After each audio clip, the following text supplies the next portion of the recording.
Hello, everybody. So, one of the things that I wanted to really talk about and describe that really taught me a lot was the concept of the mote and the beam in the eye from Matthew chapter 7. So, I'll read that real quick and then discuss that a little bit and see what it says. In the New Testament, Matthew chapter 7, Sermon on the Mount again, Jesus says, starting in verse 3, "And why beholdest thou the mote that is in thy brother's eye, but considerest not the beam that is in thine own eye? Or how wilt thou say to thy brother, Let me pull out the mote out of thine eye, and behold, a beam is in thine own eye? Thou hypocrite, first cast out the beam out of thine own eye, and then shalt thou see clearly to cast out the mote out of thy brother's eye."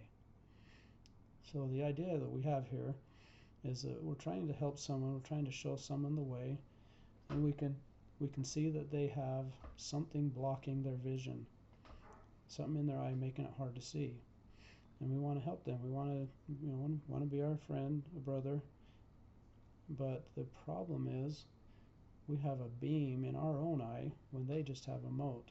A beam is like a gigantic branch. It's probably like the ultimate exaggeration, but Jesus wanted to make this point that the thing that we have is way worse, way more blocking our vision than what the little mote or the little speck of dust is in our friend's eye.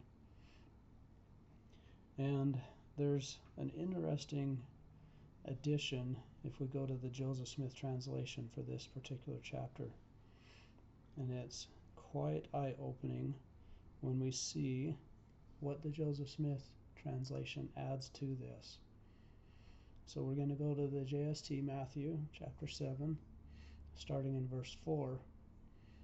"And again you shall say unto them, Why is it that thou beholdest the mote that is in thy brother's eye, but considerest not the beam that is in thine own eye? Or how wilt thou say to thy brother, Let me pull out the mote out of thine eye, and canst not behold a beam in thine own eye?" So he's saying, how can you go try to help your brother when you have this in your own eye that's blocking your own vision? And it gets really interesting as he continues on, because this is different. This is additional. This is more than what was in the original Bible. "And Jesus said unto his disciples, Beholdest thou the scribes and the Pharisees and the priests and the Levites? They teach in their synagogues, but do not observe the law, nor the commandments, and all have gone out of the way, and are under sin. Go thou and say unto them, Why teach ye men the law and the commandments, when ye yourselves are the children of corruption? Say unto them, You hypocrites, first cast out the beam out of thine own eye, and then shalt thou see clearly to cast out the mote out of thy brother's eye." So it's really interesting. There's one more example of the leadership that was in charge of teaching the gospel to the people is corrupted. They have their own ideas, and we can see when we read in the history of the Hebrew people, the Jews, the New Testament, we can see that the scribes, the Pharisees, all these people, they added so many things. They added all these traditions and all these restrictions and all these minutiae laws that would hinder, and they would tie down the people, and like all the stuff about the Sabbath day and all the things that they were limited. They couldn't walk more than so many steps, and they couldn't do this and they couldn't do that. And Jesus actually went and he did a lot of things on the Sabbath day specifically to show them that they were corrupt, that they were abusing the people through this.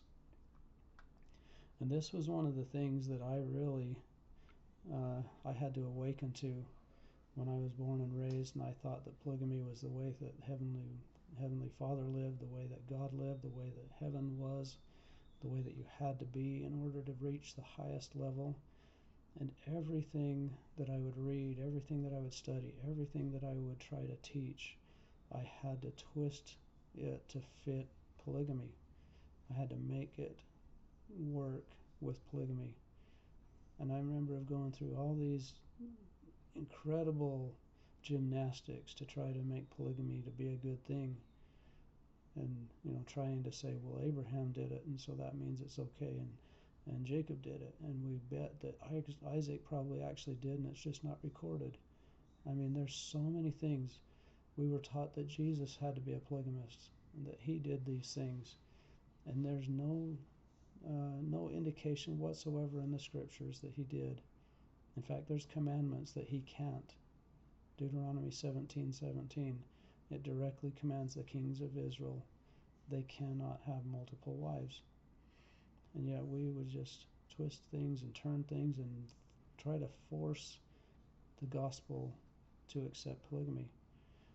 And when I finally started realizing this, and I started to get that out of my mind and get that idea out, it changed everything. It made everything different so that I could actually see the truth about all of the scriptures.